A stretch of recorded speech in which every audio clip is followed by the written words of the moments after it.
मैं डॉक्टर भामा अग्रवाल आपके अपने यूट्यूब चैनल पर आपका स्वागत करती हूँ, अभिनंदन करती हूँ।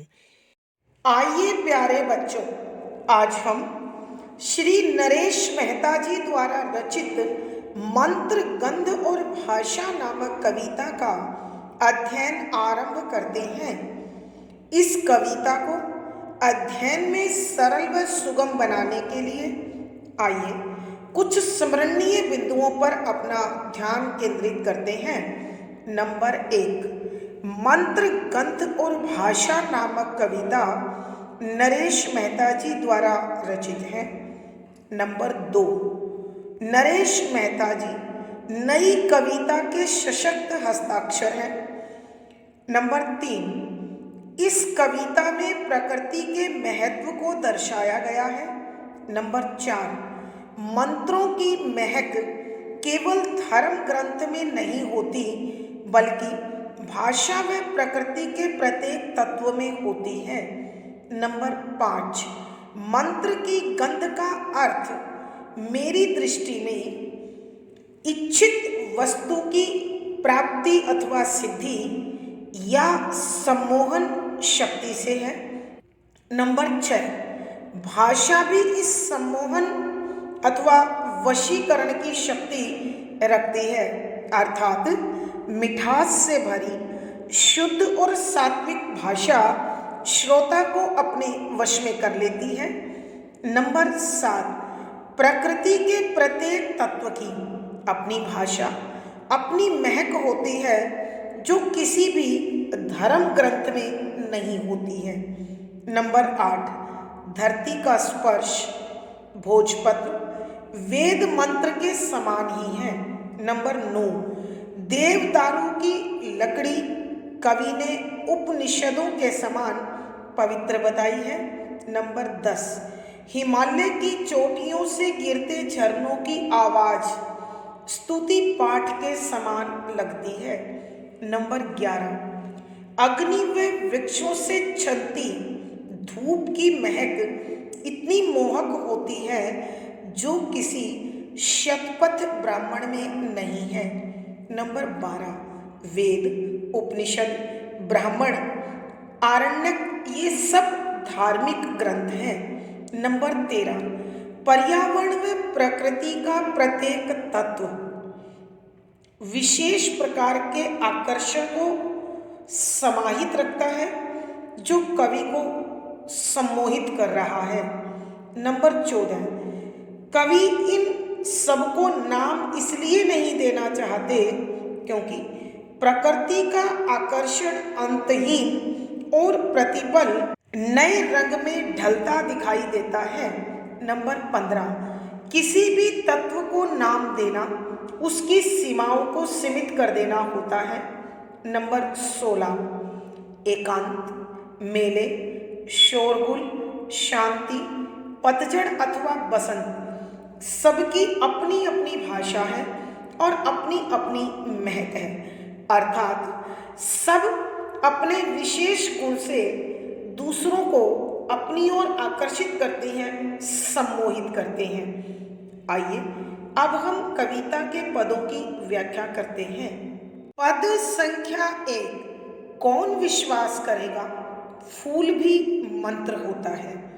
ये अपने चारों ओर एक भाषा का अनुभव करता है जो ग्रंथों में नहीं होती पर जिसमें फूलों की सी गंध और बिल्व पत्र की सी पवित्रता है।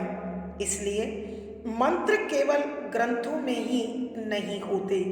प्रसंग, प्रस्तुत पद हमारी हिंदी की पाठ्य पुस्तक समकालीन हिंदी कविता में संकलित श्री नरेश मेहता जी द्वारा रचित मंत्र गंध और भाषा नामक कविता से लिया गया है। संदर्भ, यहाँ कवि प्रकृति और भाषा को भी अपने विशिष्ट गुण के कारण सम्मोहन शक्ति से भरा हुआ, आकर्षण से भरा हुआ और अपने स्वरूप के साथ दर्शकों से अथवा अपने प्रशंसकों से भाषागत व्यवहार करता, बोलता सा प्रतीत होता है। यहाँ कवि बताना चाहते हैं कि मंत्र जो सिद्धियां प्राप्त करने का साधन है, जो सम्मोहन शक्ति रखते हैं, वो बेशक धर्म ग्रंथों में होते हैं, लेकिन भाषा की अपनी एक शक्ति है और प्रकृति अपने सौंदर्य से कभी बतियाती सी और कभी संबोधित करती सी प्रतीत होती है। कवि अपने इसी प्रकार के भावों को स्पष्ट करते हुए लिखते हैं कि व्याख्या, शब्दों के अर्थ साथ साथ विश्वास, भरोसा, फूल फूल, मंत्र सिद्धि प्राप्ति का साधन, अनुभव महसूस, ग्रंथ बड़ी पुस्तकें, गंध महक, बिल्व पत्र, बेलपत्र, मंत्रगंध, मंत्रों की महक। कौन विश्वास करेगा फूल भी मंत्र होता है। यहाँ कविवर कहना चाहते हैं कि यह कवि बता रहे हैं कि इस संसार में जब ये कहूँगा मैं कि फूल मंत्र होता है, कोई मुझ पर भरोसा नहीं करेगा, लेकिन मेरी दृष्टि में एक फूल मंत्र के समान शक्तिशाली होता है, क्योंकि फूल की सुगंध उसकी एक अलग प्रकार की भाषा होती है और फूलों का रंग जो आकर्षण करने की ताकत रखता है, सम्मोहित करने की ताकत रखता है, वह अपने रंग और महक के माध्यम से मानव को, जीव जगत को अपनी ओर आकर्षित करता है और उनसे बात करता है। मैं अपने चारों ओर एक भाषा का अनुभव करता हूँ कि कवि कहते हैं, मैं अपने चारों ओर अर्थात मेरे चारों ओर जो पर्यावरण है, जो प्रकृति है, जो जीव जगत है, जो भाषा से हीन होकर भी मुझे अपने आप में बांधे रखता है, मैं उसमें एक ऐसी भाषा को अनुभव करता हूँ, महसूस करता हूँ, जो मानो प्रतिपल मुझसे कुछ कह रही हो और मुझे पढ़ रही हो, जो ग्रंथों में नहीं होती। कि वह भाषा जो मुझे प्रकृति में महसूस होती है, पर्यावरण में महसूस होती है, मेरे चारों ओर महसूस होती है, वो किसी धर्म ग्रंथ में नहीं लिखी गई। लेकिन चाहे प्रकृति हो, चाहे पर्यावरण हो अथवा भाषा हो, वो मुझे अपने होने का एहसास दिलाती है। यह बेल पत्र के समान पवित्र होती है। यहाँ कवि यह भी कहना चाहते हैं कि जिसमें फूलों की सी गंध और बिल्व पत्र की सी पवित्रता है, इसलिए मंत्र केवल ग्रंथों में ही नहीं होते। कि यहाँ कवि बता रहे हैं कि ये जो परिवेश मेरे चारों ओर है, जो पर्यावरण है, इसमें जो भाषा है, जो सौंदर्य है, जो सम्मोहन है, वो केवल मंत्रों में नहीं होता, वो इस परम शक्ति के द्वारा निर्मित संसार के प्रत्येक तत्व में होता है।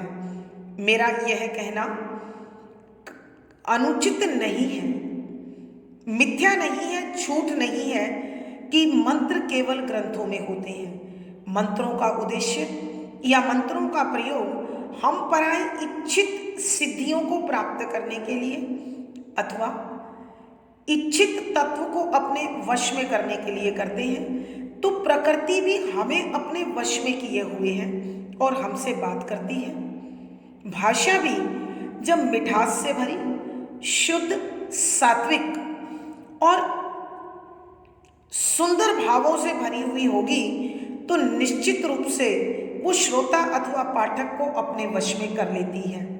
यहाँ कवि के कहने का अभिप्राय यह है कि मंत्र केवल ग्रंथों में नहीं लिखे हुए हैं, ये मंत्र ईश्वर की सत्ता के प्रत्येक तत्व में विराजित हैं।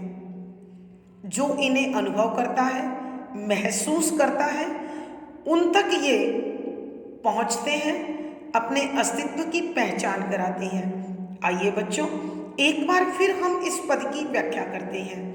यहाँ कवि नरेश मेहता जी कह रहे हैं कि कौन विश्वास करेगा फूल भी मंत्र होता है, कि यदि मैं किसी को कहूँ फूल मंत्र ही होता है तो कोई मेरी बात पर भरोसा नहीं करेगा, लेकिन मैं उसे मंत्र के समान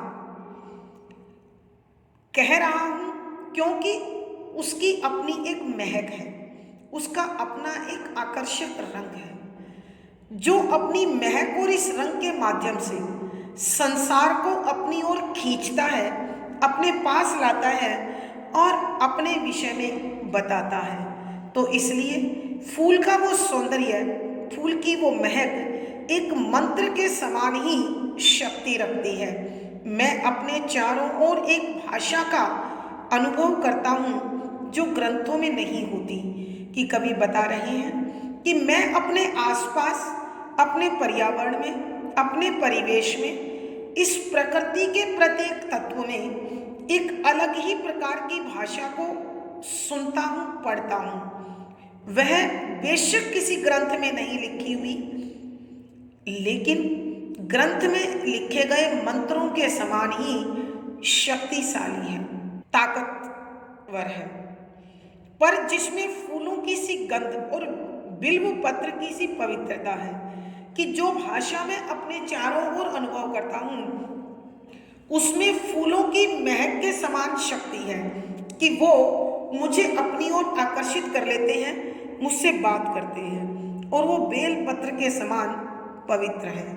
अर्थात उनके सात्विक भाव, उनके शुद्ध विचार मुझ तक पहुँचते हैं। इसलिए मंत्र केवल ग्रंथों में नहीं होते, कि मैं मंत्रों को केवल ग्रंथों में नहीं मानता, बल्कि इस ईश्वरीय सत्ता का प्रत्येक तत्व इन मंत्र वर्णित ग्रंथों की शक्ति, ताकत, भाव, गहन बोध अपने अंदर छिपाए रखता है।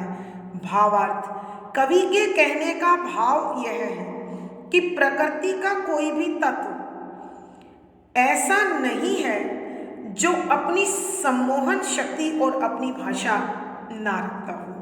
अर्थात प्रतिपल ये तत्व मानव से बतियाते से और उसे अपनी ओर आकर्षित कर से थे महसूस होते हैं। विशेष यहाँ कवि भाषा और प्रकृति के महत्व पर प्रकाश डाल रहे हैं और उसकी तुलना धर्म ग्रंथों में लिखे मंत्रों से कर रहे हैं। शुद्ध साहित्यिक खड़ी बोली का प्रयोग है, शांत रस प्रसाद गुण है, लक्षणा शब्द शक्ति है, मुक्तक छंद गेय शैली और संगीतात्मकता बनी हुई है। अनुप्रास, उपमा, प्रश्न आदि अलंकारों का सुंदर सटीक प्रयोग हुआ है। प्यारे बच्चों, आज की कक्षा में इतना ही। अगली वीडियो में फिर मुलाकात होगी। आशा है पढ़ा गया विषय आपको समझ में आया है। अपने भाव व विचार कमेंट बॉक्स में लिखें। वीडियो को लाइक करें, शेयर करें और चैनल सब्सक्राइब करें। आपका दिन और जीवन मंगलमय हो, इसी शुभकामना के साथ आभार, धन्यवाद।